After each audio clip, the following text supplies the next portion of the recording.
भैया नमस्ते। नमस्कार मैम। पहले आपका जो मानव चेतना चैनल आपका बहुत बहुत धन्यवाद जो आप हमारे इस ग्रामीण क्षेत्र में आए और हमारी जो जन समस्या आने वाले समय में जो हम इसका सुधार करेंगे, जो इसमें बदलाव लाएंगे, उसके लिए बहुत बहुत धन्यवाद आपका। थैंक यू भैया। भैया आपसे जानना चाहते हैं, जैसे आप प्रधान पद के लिए आगे तैयारी कर रहे हैं, तो सर हमसे सबसे पहले आपसे आपका थोड़ा सा परिचय जानना चाहेंगे। मेरा नाम राकेश जवाड़ी और मैं ग्राम मेरा जो मेरा गांव है बगड़ा दोरन है और जो मेरी पंचायत है कारली घाट है। और ये जो हम जहाँ पे बैठे हैं सहजधारा पिकनिक स्पॉट है जो ग्राम पंचायत कारली घाट में आता है। जी भैया आपसे जानना चाहते हैं, जैसे आप एक भाजपा परिवार का हिस्सा हैं, तो आप थोड़ा सा अपना भाजपा कार्यकाल या आपका परिचय आप बताना चाहेंगे। मेरा करीबन 20 साल से भाजपा से जुड़ाव है और मैं संगठन में भी रह चुका हूँ और अभी मैं प्रधान के लिए यहाँ पे दावेदारी कर रहा हूँ। जी भैया आपसे जानना चाहते हैं, सबसे पहले आप ये बताएं कि आपने सोचा होगा कि आप अगर एज अ प्रधान आते हैं तो आप अपने क्षेत्र में क्या कुछ काम कराना चाहेंगे, थोड़ा सा आप हमें कुछ बताना चाहेंगे। मेरे लक्ष्य तो कम लक्ष्य लेके चल रहा हूँ, ज़्यादा लक्ष्य लेंगे तो पूरे नहीं होंगे।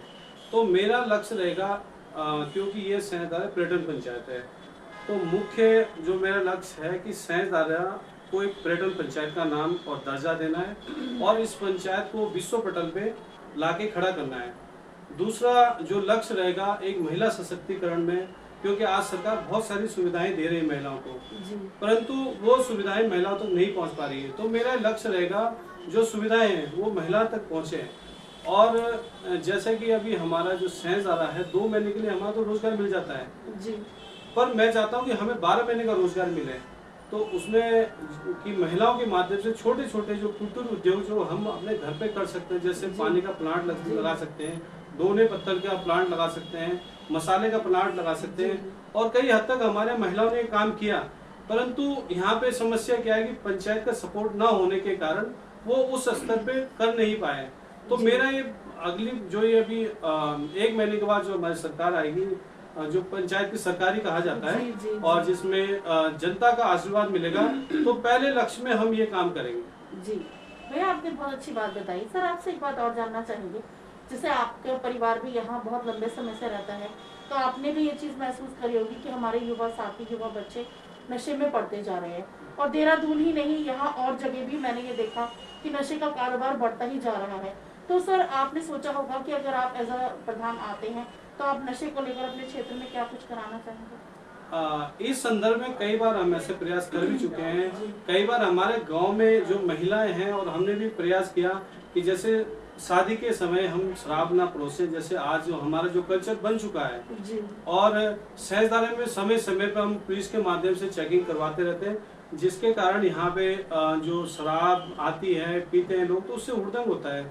तो इसके लिए कई बार प्रयास कर चुके हैं और आगे जब हम आएंगे तो इसमें बहुत अच्छी तरीके से काम करेंगे। जी बहुत अच्छी बात आपने बताई। सर आपसे एक बात और जानना चाहेंगे कि आपने सोचा होगा कि अगर आप एज अ ग्राम प्रधान आएंगे तो आपकी सबसे पहली प्राथमिकता, क्योंकि आप एक युवा हैं, तो आप युवाओं के लिए कुछ इस तरीके से प्राथमिकता मेरी युवा, मैं खुद युवा हूँ, युवा की प्राथमिकता ये रहेगी कि सबको रोजगार मिले।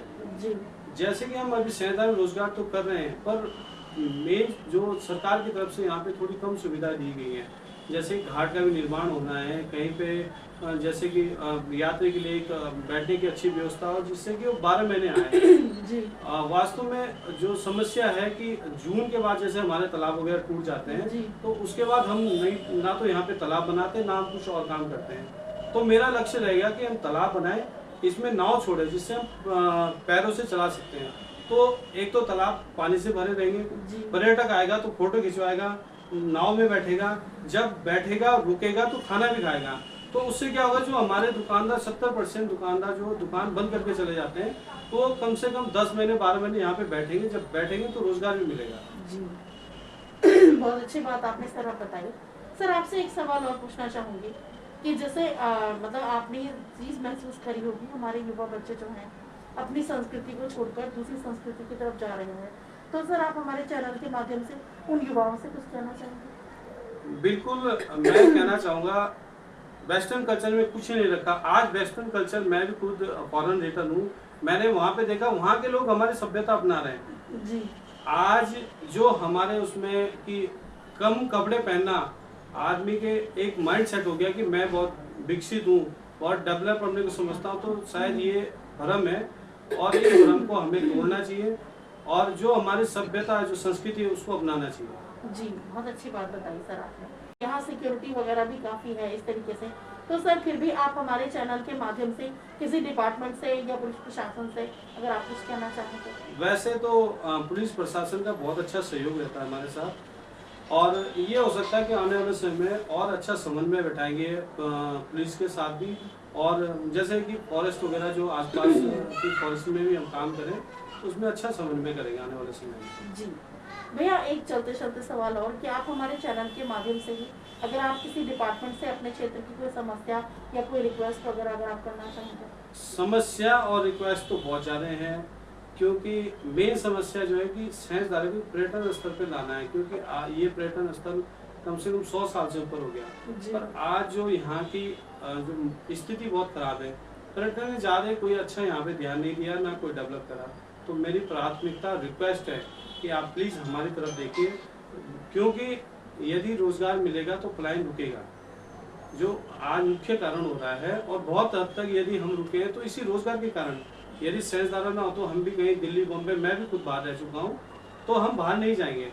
तो एक तो ये सहजधारा देहरादून से करीबन 14 किलोमीटर दूर है, कोई ज़्यादा नहीं है, और यहाँ पे हर स्टेट का और कई फॉरेन जो कई देशों के लोग यहाँ पे आते हैं, तो एक अच्छी सुविधा दी जाए, मेरी यही इनसे रिक्वेस्ट है। जी सर, एक चलते चलते सवाल और, जैसे अब से 2 साल पहले 3 साल पहले कोरोना का माहौल चल रहा था, भाजपा ही मात्र एक ऐसा परिवार था जो उस टाइम पे सबसे ज्यादा एक्टिव था, तो आपसे जानना चाहेंगे आपने उस टाइम पर किस तरह से लोगों की हेल्प करी, आप कुछ बताना चाहेंगे। वो समय तो एक कष्टदायक भी था और एक यादगार भी था, क्योंकि उस समय हमारे यहाँ पे हमारे पास में हमारे जो जिला पंचायत जी हैं बीर सिंह चौहान जी, उनके कार्यालय पे हमने लंगर लगाया था।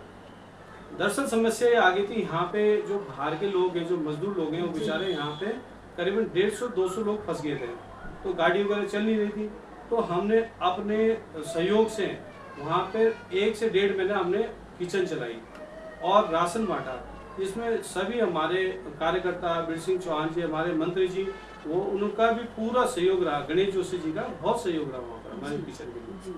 सर आपसे सवाल एक और कि आप हमारे चैनल के माध्यम से अगर आप किसी का धन्यवाद वगैरह करना चाहें, अपनी टीम का या किसी का।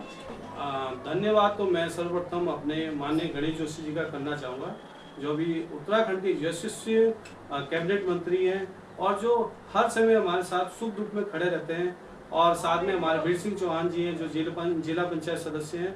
जब भी हमने उन्हें कुछ भी ऐसी समस्या गई तो उसका समाधान किया उन्होंने। जी भैया, आपका बहुत बहुत धन्यवाद, आपने मानव चेतना टीम को अपना कीमती समय दिया। आपका बहुत बहुत धन्यवाद, आपने इतना समझा। थैंक यू भैया।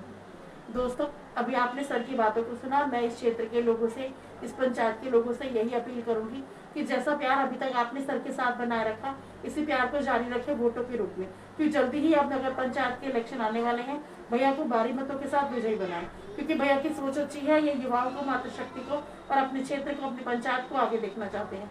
इसी के साथ मुझे दीजिए इजाजत। मैं फवादिया निजामी अपने सहयोगी अजय कुमार जी के साथ मानव चेतना न्यूज देहरादून। फिर आप भैया के बारे में कुछ बताना चाहेंगे। मैम, हम तो भैया के बारे में बताना चाहते हैं। अब चुनाव आने वाले, हमारे नए उम्मीदवार राकेश जवाड़ी जी हैं, और हमारा ये टूरिस्ट प्लेस है सहजधारा, और आज से नहीं बहुत सालों से रहा है। इससे पहले भी प्रधान लोग रहे हैं, उनका भी सहयोग रहा है। तो अब जो प्रधान राकेश जवाड़ी जी हैं वो युवा है, और युवा हम लोग उसी चीज़ से जुड़े हुए हैं। तो हमारा यही रहेगा कि जो हमारे प्रधान जी हैं, अब जो चुनाव होने के बाद जो भी प्रधान आएगा या राकेश जवाड़ी जी को हम पूरा सपोर्ट कर रहे हैं, तो हमारा यहाँ की व्यवस्था बनी रहेगी। भैया और हमारे साथ हैं, भैया आपसे जानना चाहेंगे राकेश भैया का नेचर वगैरह कैसा है, आप कुछ बताना चाहेंगे। ये जो राकेश जवाड़ी जी हैं, ये पिछले कम से कम 10 सालों से हमारे सामाजिक मुद्दों पे, चाहे हमारे पर्यटन के मुद्दों पे या लोकल के कोई भी मुद्दे हैं, हम रोज हर मुद्दे पे उन्होंने पूरा संघर्ष किया, और एक घर डोर टू डोर जाके अगर कोई समस्या होती है, कोई पर्सनली जाके बोलता है, तो वो पूरी सहायता सामाजिक तौर पे। और ये जो हमारे पर्यटन की दृष्टि से भी उनकी बहुत अच्छी विचारधारा है, और आगे साझेदारों को भी बहुत आगे ले जाने के लिए उनकी बहुत अच्छी सोच है। इस वजह से हम इनको, जितने भी युवा हैं, जिस निस्वार्थ भाव से हम इनके साथ खड़े हैं। बिल्कुल 10 सालों से इन्होंने पूरे क्षेत्र में आगे गाँव में जाके डोर टू डोर जाते हैं, और बिल्कुल मतलब सबका साथ दिया है। पिछले 10 सालों से, तो आज हम इसलिए इनके साथ हैं। ठीक है, थैंक यू भैया। दोस्तों हमारे साथ एक भैया और भी है, आइए इनसे जानते हैं कि राकेश भैया के बारे में क्या कहना है। भैया नमस्ते। भैया आपसे जानना चाहेंगे, जैसे राकेश भैया यहाँ से तैयारी कर रहे हैं परीक्षा की, तो आप भैया के बारे में कुछ बताना चाहेंगे? भैया के बारे में अच्छे हैं, काम करने लायक हैं, नए जवान हैं। नहीं, भैया का स्वभाव वगैरह कैसा है? स्वभाव बहुत बढ़िया है, बहुत अच्छा स्वभाव बहुत है। अच्छा। ठीक है, थैंक यू भैया।